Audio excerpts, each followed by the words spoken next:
अऊज़ु बिल्लाहि मिनश्शैतानिर्रजीम बिस्मिल्लाहिर्रहमानिर्रहीम अस्सलामु अलैकुम वरहमतुल्लाहि वबरकातुहू। पारा नंबर 27 सूरह नजम। आइए देखते हैं आयत नंबर 38। अल्लाह सुब्हानहू तआला फरमाते हैं अल्ला तज़िरु वाज़िरतुन विज़रा उख़रा, और ये कि कोई बोझ उठाने वाला किसी दूसरे का बोझ नहीं उठाएगा। हज़रत अबू हुरैरा रज़ियल्लाहु ताला अन्हु रिवायत करते हैं कि नबी सल्लल्लाहु अलैहि वसल्लम ने फरमाया, जब इंसान फौत हो जाता है तो उसके अमल का सिलसिला रुक जाता है, मगर 3 चीज़ों का अजर जारी रहता है। सदका जारिया, इल्म जिससे लोग फ़ायदा उठाएं, और नेक औलाद जो उसके लिए दुआ करती है। बुखारी की रिवायत। आपने फरमाया, जिसने इस्लाम में कोई नेक बुनियाद डाली उसके लिए अपने अमल का भी सवाब है, और जो उस पर अमल करे उसका सवाब भी है, और अमल करने वालों के अजर में कोई कमी न होगी। इसी तरह बुरे काम के मुतालिक जिसने किसी बुरे काम की बुनियाद डाली उसके लिए भी अपने अमल का भी गुनाह है, और जो कोई उस पर अमल करेगा उसका भी गुनाह है, और बगैर उसके अमल करने वालों के गुनाह कम ना हो। मुस्लिम की रिवायत। हज़रत अबू हुरैरा रज़ियल्लाहु ताला अन्हु रिवायत करते हैं कि नबी सल्लल्लाहु अलैहि वसल्लम से किसी शख्स ने पूछा, मेरा बाप मर गया और माल छोड़ गया, और उसने वसीयत नहीं की कि अगर मैं उसकी तरफ से सदका करूं तो क्या उसके गुनाह बख्शे जाएंगे? तो आप सल्लल्लाहु अलैहि वसल्लम ने फरमाया, हाँ। मुस्लिम की रिवायत। आइए देखते हैं सूरह वाक़िया। जन्नत की सैर भी करते हैं।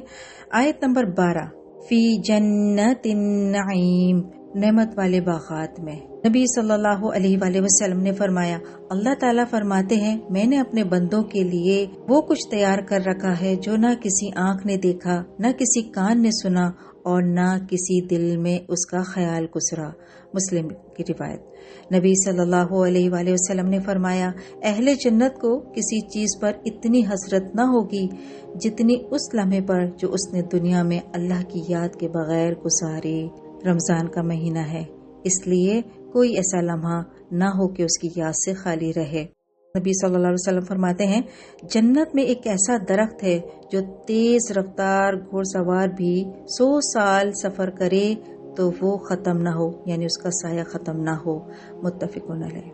आपने फरमाया, अगर अहले जन्नत की औरतों में से कोई औरत दुनिया में झांक ले तो उन दोनों के दरमियान, यानी दुनिया और जन्नत के दरमियान रोशनी ही रोशनी हो जाए, और महक और खुशबू से भर जाए, और उसके सिर्फ सर की ओढ़नी दुनिया माफिया से बेहतर है। तिरमिज़ी की रिवायत। आयत नंबर 77 इन्नहु लकुरआनुन करीम, बिलाशुबा यकीनन ये कुरान निहायत मोअज़्ज़िज़ है। हज़रत अब्दुल्ला बिन मसूद रज़ियल्लाहु ताला अन्हु रिवायत करते हैं कि नबी सल्लल्लाहु अलैहि वसल्लम ने फरमाया, और कुरान का पढ़ना जारी रखो, क्योंकि ये इंसान के दिलों से दूर हो जाने में ऊंट के भागने से बढ़कर है। बुखारी की रिवायत।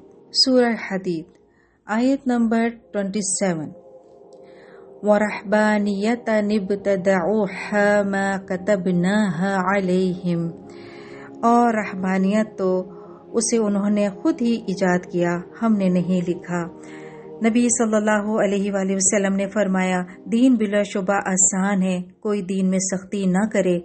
ऐसा न हो कि उसका अमल उसको आजिज कर दे। अपने अमल ठीक तरह से बजा लाओ, मियाना रवि इख्तियार करो, और खुश हो जाओ। सुबह शाम और रात के कुछ हिस्से में अल्लाह की मदद तलब करते रहो। अल्हम्दुलिल्लाह। आज की आयत और अहदीस में हमने देखा कि कोई किसी का बोझ नहीं उठाएगा। दुनिया में जो अमाल किए वही हमें आखिरत में फ़ायदा देंगे। और जो कोई भी सदका जारिया, अब जैसे औलाद की बात हुई है, औलाद की तरबियत अच्छी करें ताकि वो जो कोई भी नेक अमल करें तो वालिदैन को उसका अजर सदका जारिया पहुँचे, और वो उनके लिए दुआएं भी करें। इसी तरह बुराई, कोई भी बुरा काम अगर हमने किया और उसको दूसरों ने भी किया तो वो भी फिर हमारे खाते में जमा होता रहेगा। फिर हमने जन्नत की सैर की। अगर हमें ये जन्नत चाहिए तो अपने जो अमाल हैं दुनिया में दुरुस्त करने होंगे, और जो भी अल्लाह ताला ने अहकामात दिए उस पर हमें अमल करने होंगे। वो अमल करने जो अल्लाह सुब्हानहू ताला को पसंद है। आखिर में हमें यहाँ पे ये बताया कि कुरान قرآن کو کس طرح ہمیں اپنے دلوں میں رکھنا ہے، اس کی تلاوت کرتے رہنا ہے، اس کو حفظ کرنا ہے، اور اگر اس کو ہم نے چھوڑ دیا پھر وہ اونٹ کے بھاگنے سے بھی زیادہ دور چلا جاتا ہے۔ اونٹ کی مثال یہاں اس لیے دی کہ اگر اونٹ کا جو مالک ہے اگر اس کو باندھے بغیر چھوڑ دے کھلا تو وہ مالک کے پاس نہیں رکتا۔ اور پھر آخر میں رب کا قرب چاہیے تو عبادات کو زیادہ سے زیادہ رات کو ضرور ہمیں ادا کرنا چاہیے، اور دعائیں بھی قبول ہوتی ہیں، اور اللہ سبحانہ تعالیٰ کو یہ عمل پسند ہے۔ اللہ سبحانہ تعالیٰ ہمیں سب کی توفیق عطا فرمائے، آمین۔ سبحانک اللہم و بحمدک، نشہد ان لا الہ الا انت، نستغفرک و نتوب الیک۔